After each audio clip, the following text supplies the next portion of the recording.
I'm going to go through 11 hard truths that I see exist in the luxury market today. The amount of expired listings is 179 out of those 312. That is a staggering amount. It means that a lot of luxury sellers are pricing themselves out of the market. A lot of the product that's actually being purchased in the luxury market, the luxury condo market, is in fact new construction just because it's cheap.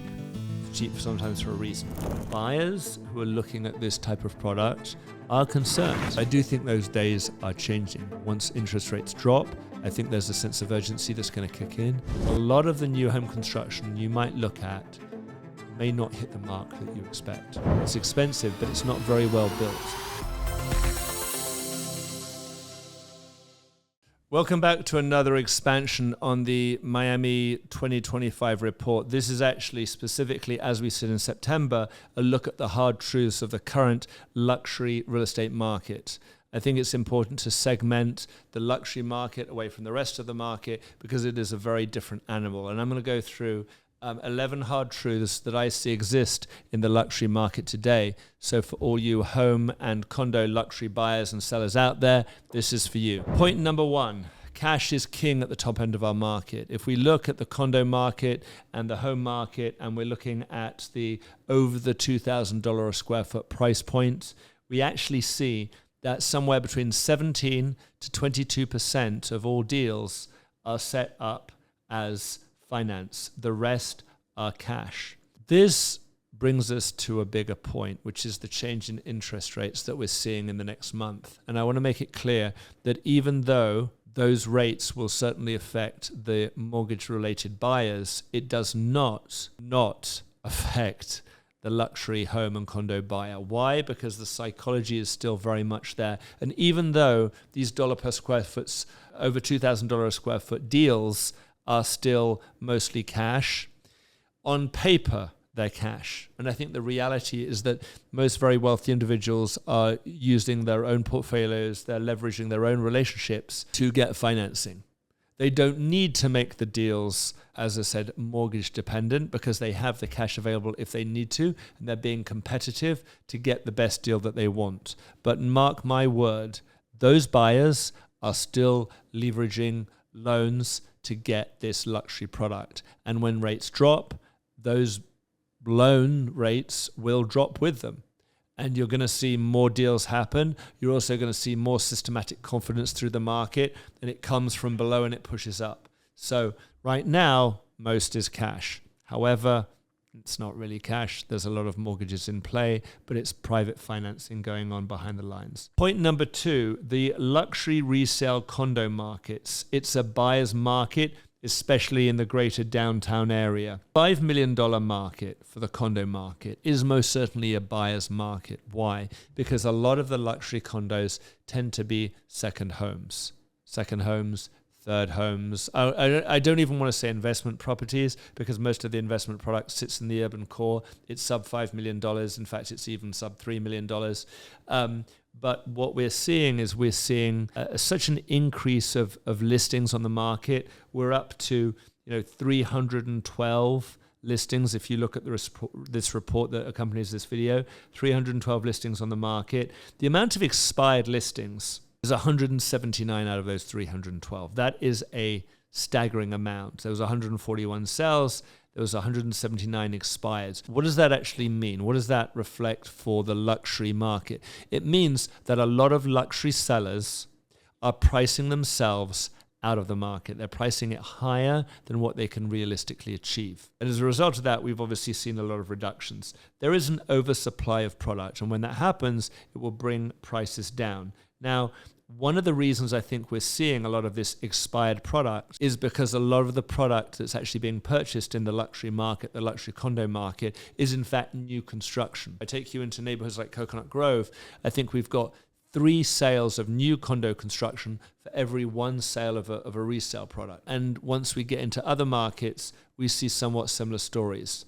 The luxury condo product is a much, much higher level of quality than the existing product out there in the market. It's a whole new bracket. A lot of it's just much bigger units. If you look at buildings like the Paragon or the Rivage or the Shore Club, if you look at the Mandarin Oriental on Brickell Quay, if you look at St. Regis, the square footage of these units is much, much greater. And I think that's what people want. That's what we're seeing buyers move towards. The luxury market's appetite is a migratory base of buyers, a lot coming from New York and California, Boston, DC, and other areas, and even Europe, a lot now coming from Europe, where they're really focusing on a property that can be used as a primary residence. They want big units. The days of the South American buyers focusing on the 1,000 square foot units is really long and gone. I don't see that being where the market is. I don't see it being where the market should be, where it needs to go.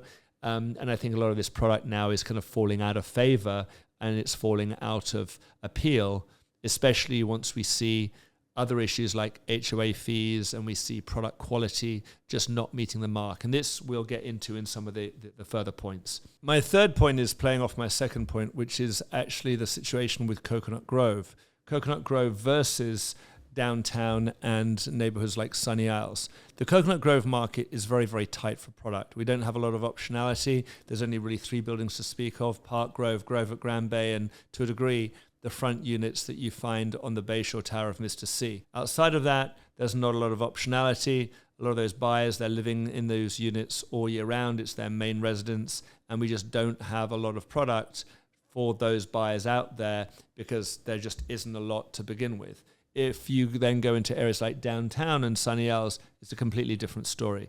There's a ton of optionality. There's a lot of buildings out there. And the problem that we're seeing is that a lot of those buildings just aren't hitting the mark. So that market is very loosey-goosey. You can go out there and you can really wring out some deals in a number of key buildings in the downtown area and a number of buildings in Sunny Isles. My warning to you guys, though, is be careful. Just because it's cheap sometimes for a reason. I'm not saying there aren't deals. In fact, there are some great deals I think you can have in some of these buildings.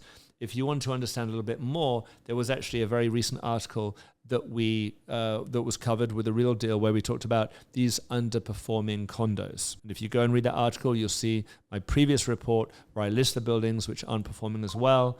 So I think when you get to look at an underperforming condo market in the luxury sector, you can look downtown, Sunny Isles. It's very clear. If you then go to my next point, we're going to actually cover the Miami Beach luxury single market. That, according to our stats, is softening, but it's an opportunity window, and I'll explain a little bit further. If you look, the amount of inventory that we see on the beach market, over $10 million, has risen quite significantly from last year. The numbers compared 2024 to 2025, the $6 to $10 million mark, single family, has really, really shot up. There's a lot more inventory available.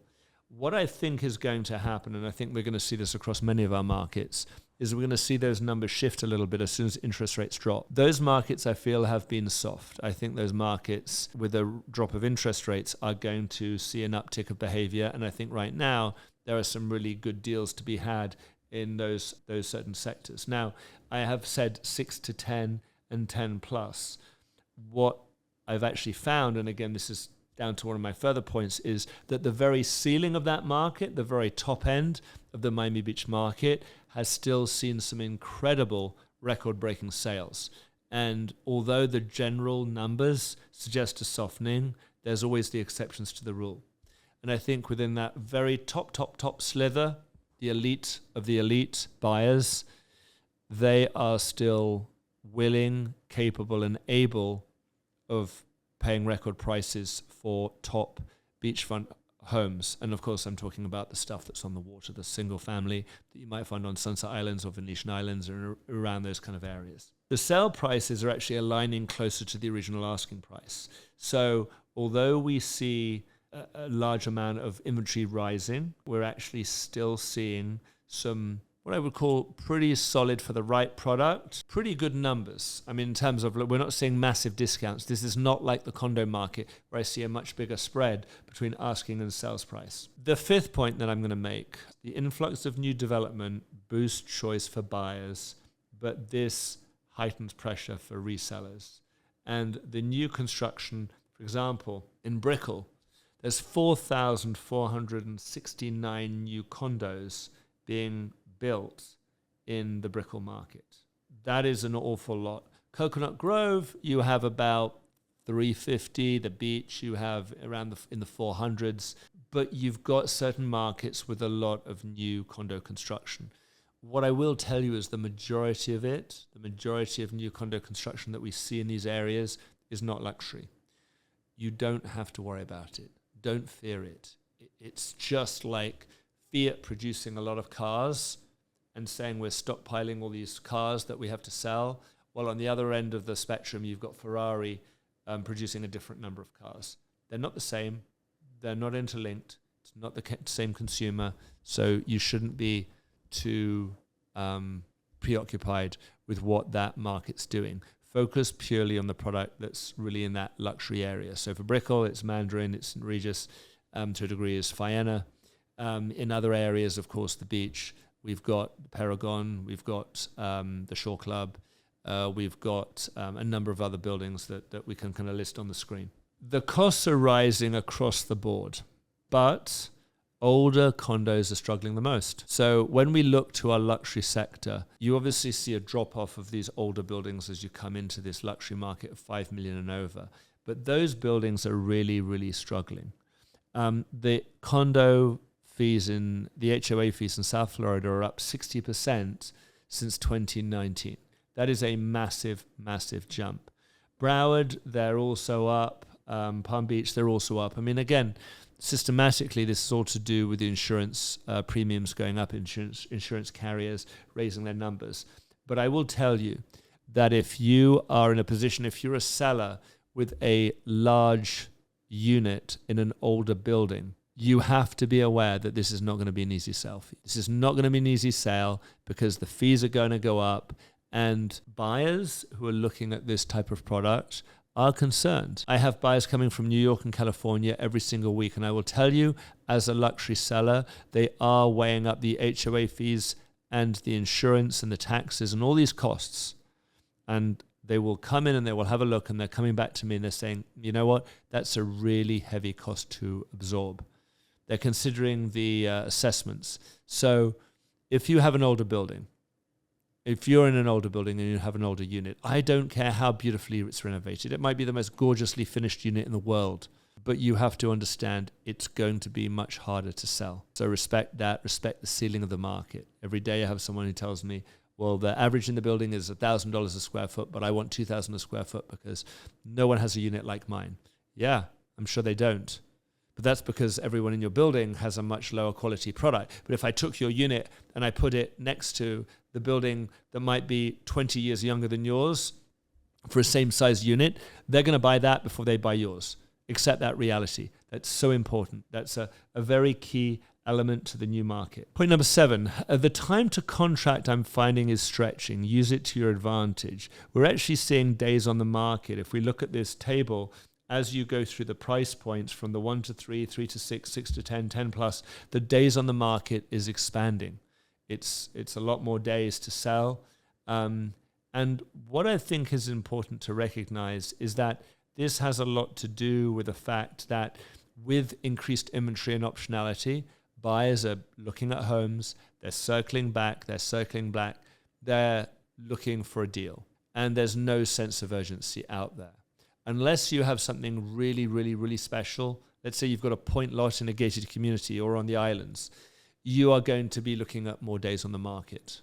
I think there was a period of time when I would see the luxury buyer who would come in and the sellers would tell me, well, there's my property, there's another property, and everything else is nowhere near as nice as my home.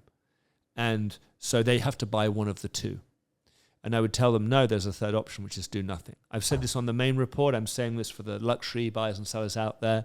There's still that chance that people will pull back and not have to take action. But I do think those days are changing. Once interest rates drop, I think there's a sense of urgency that's going to kick in, and we're going to see those days on the market soften considerably. If we look at the economic cycle, it happens every single time. Point number 8.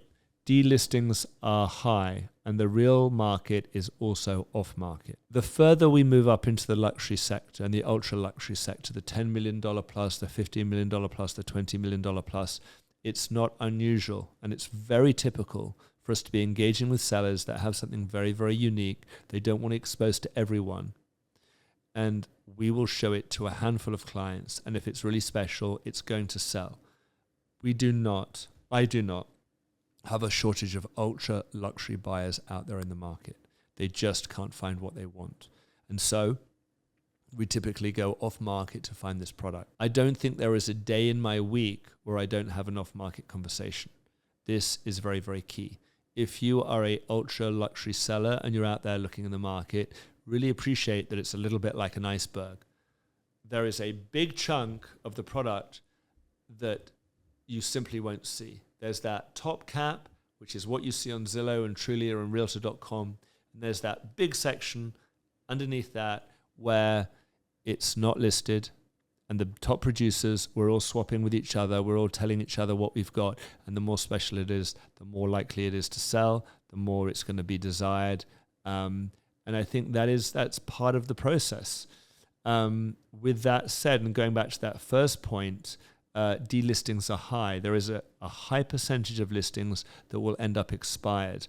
And I think that the reason that we see that happening is, and this is getting into probably one of my final points, which is about there's always a luxury sale to be marked in that neighborhood that everyone pays attention to, and therefore sellers think, well, maybe I can get that number. The luxury sector of the market has the most overwhelming number of sellers who are convinced that their property is very special and they can warrant a special dollar per square foot. And they are happy to fly in the face of the market because although they're sellers, they don't absolutely need to sell. They're wealthy enough, liquid enough that they can hold on to a property for a while. But eventually, you want to get it moved. And if you're a real seller, then there's a certain point where you have to come in line with the market. You can challenge the market. You can equal the market. At times, you might even be able to bump over the market if you've got the right product. But suffice it to say, a lot of the product isn't that special. And so it will simply expire. I cannot tell you how many people have told me, well, my property is special for XYZ reason. And then I'll tell them or try to explain to them, yeah, but it's still in the framework of this neighborhood. And the ceiling is such that you can't break that. Know this. If your neighborhood is not the very best neighborhood and you're pricing at a high dollar per square foot, there's a very high probability that that buyer who might look at your property can also buy in another neighborhood that's considered better. And if they can, they will. And this is a relationship that I see playing out time and time again. I see the relationship between Pinecrest and Coral Gables, between Coral Gables and Ponce Davis. I see it between Miami Beach and the Venetian Islands. I see it throughout Miami. If you're going to price high, you've got to know that you are at the top of the mountain. If someone can go to the next rung up the ladder at the same price, they will. And that is the ugly truth of that. Let's go to the next point. The segmentation divide on the beach market. Going back to the beach market, there's actually quite a big segment divide between the price points of resales and new construction, right? There's a big separation in these markets. And I think it's really important to understand that, since 2020, as our graph shows, we had 170 sales in the 6 to 10 range. Over 10 range, it dropped down to 82. But on new construction, we saw 411. It's a massive, massive shift. And I think maybe, again, the beach market, that has a lot to do with the older product. We're seeing store momentum. This is, a market that's the market price is it's what you call the price discovery phase. Sellers are granting deeper discounts and listings are sitting longer. Yet months of inventory is trending down because motivated sellers who price realistically are still moving units. Okay, so it's what we often see in many markets. We see this bifurcated market, this schism within the market. And one of the biggest challenges that we have in the luxury conversation is people saying, how's the luxury market? The crazy thing about Miami is that to us, it's like 19 villages, each neighborhood behaving very, very differently. Very different demographics, very different buyer and seller behavior. So you cannot systematically lump them all in together.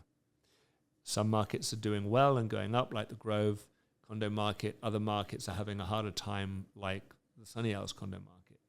Areas such as Coconut Grove and Coral Gables are still very, very strong.